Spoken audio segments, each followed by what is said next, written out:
Hello and welcome to the first video of my AuthorTube.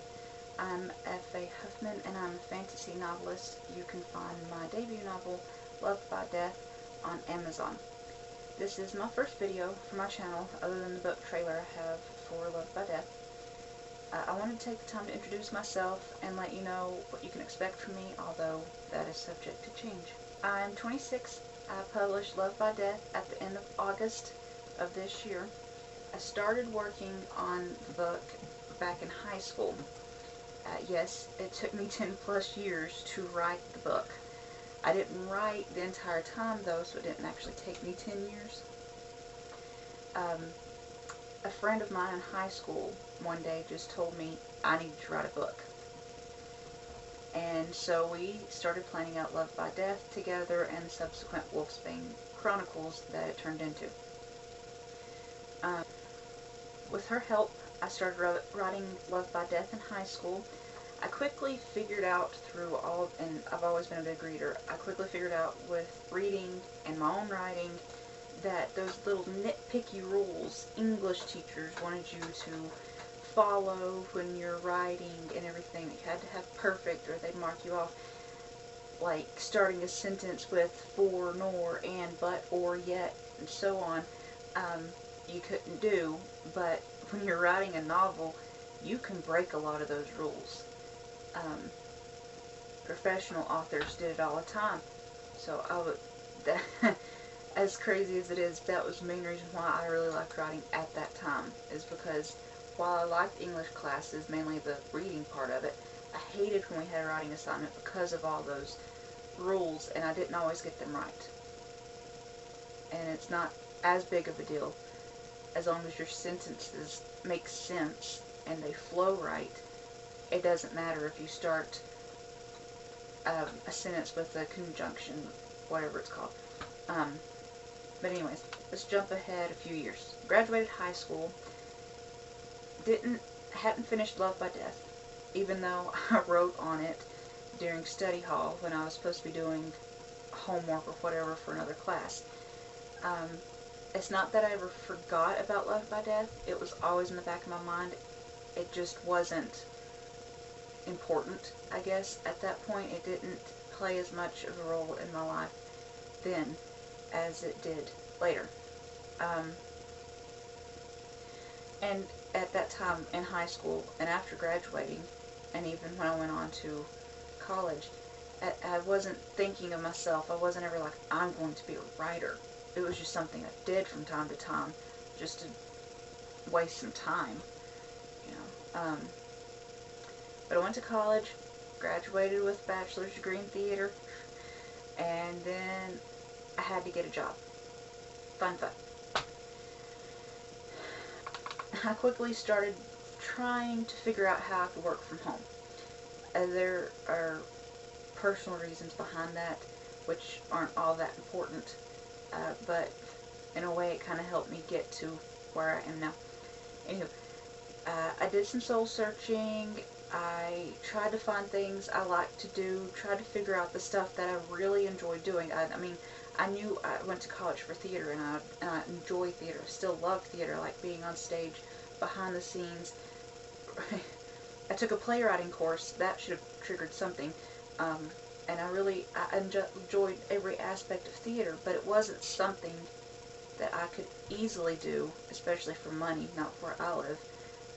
Most of it's volunteer-based where I live and everything. I was trying to figure out something that I could do and make money with now.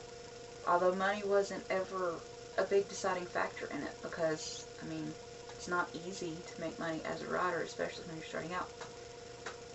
But anywho, during all this, that's when I fell in love by death again. I read through what I had written, and I'd say I might have, after high school and in college and everything, I would write on it a bit. Whenever, it would normally pop up if I was feeling lost or really out of touch or something. I've always had, not always, I've had anxiety issues since my last year in high school. and writing was a way to help me with that. So whenever I was feeling rather anxious, I would look at it and I would work on it and everything, but I picked it back up and looked at it and I'm like, oh Lord, this is horrible. So I scrapped the whole thing. I found an online creative writing course done by Wesleyan University on a website called Coursera, and after I finished that, I started my book again. And this time, instead of it just being something I did whenever I felt like it, I actually did my best to sit down and write on it every single day. Now, I don't have ADD or anything like that. I just don't always stay focused on what I should be, like finishing that book. So it still took me longer than it probably does most writers that are established. I didn't really make a routine, which would have probably helped me finish it faster. But anywho, this time I did finish writing it in about a year. Then I went on to editing it. That was a whole different beast. I had to learn how to do all that stuff. And that probably, well, I thought I had it edited at the end of last year. And I let it kind of sit and marinate and everything, and I started working on the second book in Wolfsbane Chronicles, and I didn't really think much about it, and at that time I didn't have my mindset on marketing or getting a following or anything like that.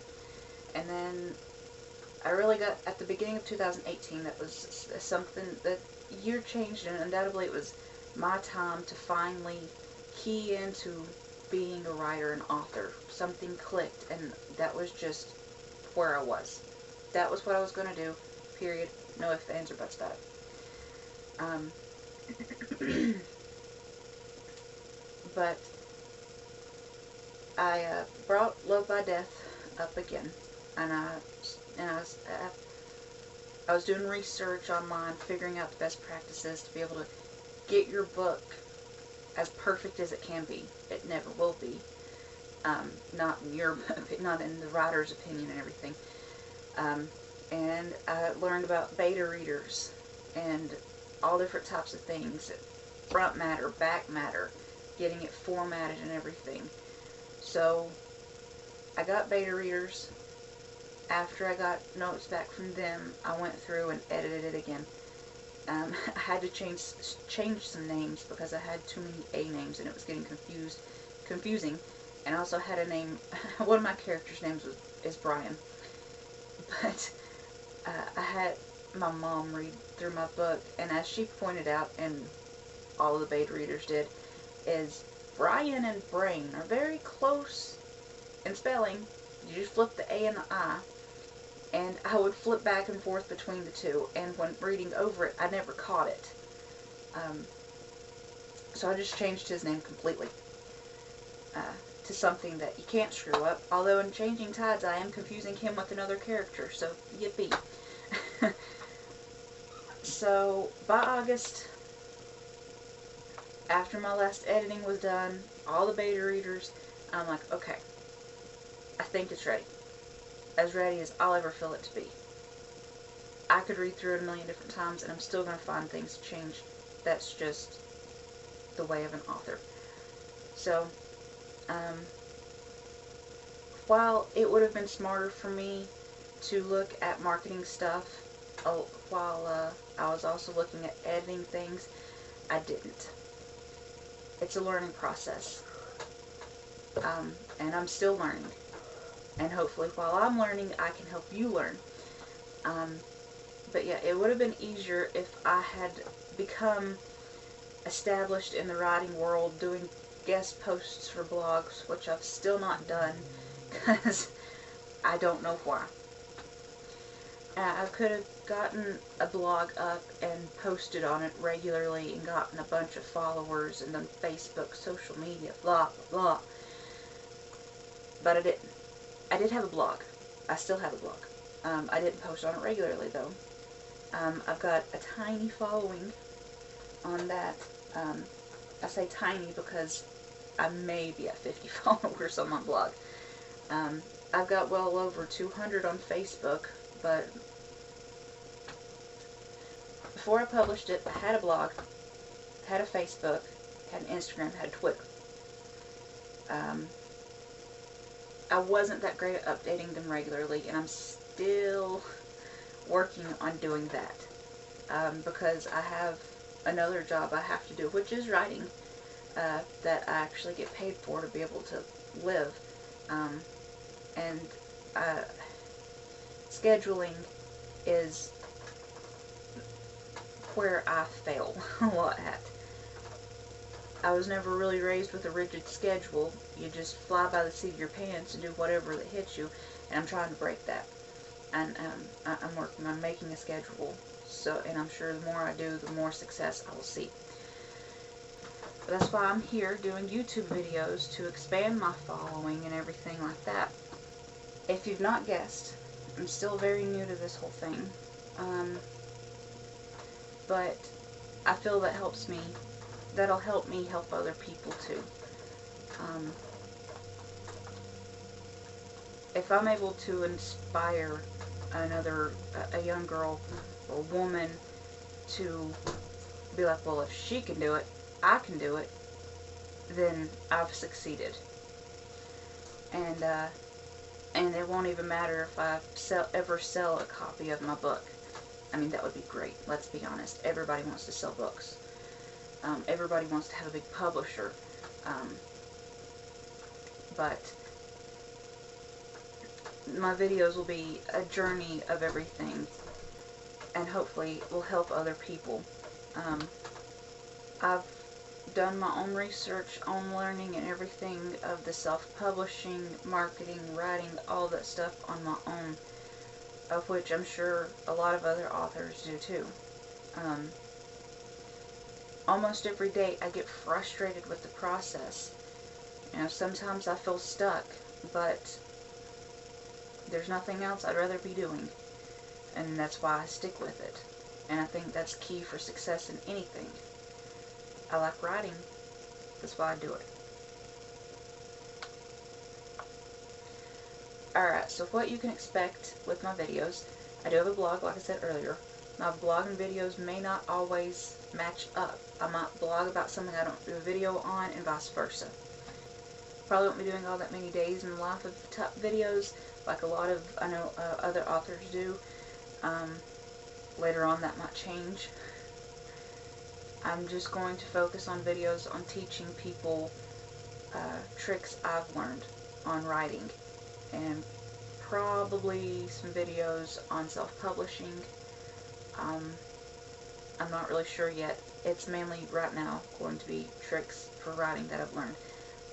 And I've also picked up some metaphysical things. Don't want to scare anybody. It's not a big deal. My next video, for example, will be about how I use tarot cards for writing. But that's not going to be a big focus of mine. It's just going to be a thing I'll talk about every now and then. I'm not the tarot writer lady. That's not all I know. It's just one thing. Writing your truth will probably come up a lot in my videos. I feel that a lot of people, when they get into writing, think they have to write to impress others, or doing things that other people tell them that they have to do to be able to be successful. And while it's not a bad idea to take the advice of other people, in the end it's your writing. If the advice somebody gives you doesn't feel right for your book, don't take it. I know with Love by Death, one of the beta readers told me they didn't like the way I had my book laid out, and chapter-wise. But I did. And I didn't want to change it. I knew how I wanted it laid out. I planned that before I even started writing the book. I liked it. So I didn't take that piece of advice because it didn't feel right for me. The only way you can write something amazing is if you're true to yourself. Write what you want for you, not for anybody else. I mean, yes, in the end, everybody wants people to read their book and like it. But guess what?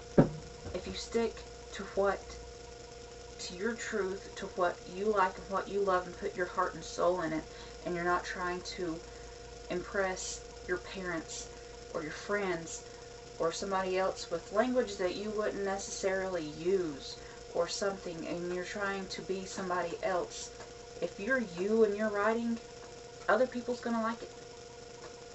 Because it's going to feel genuine. It's not going to feel put on. But anyways, off my soapbox for now. I'm sure I'll do another video on that. Alright, so I think I've said what I need to in this first video. Please subscribe to stay up to date. Give me a thumbs up if you like it. And I'll link my other pages, Facebook and all that good stuff down below. And make sure you grab a copy of Love by Death on Amazon. Thanks.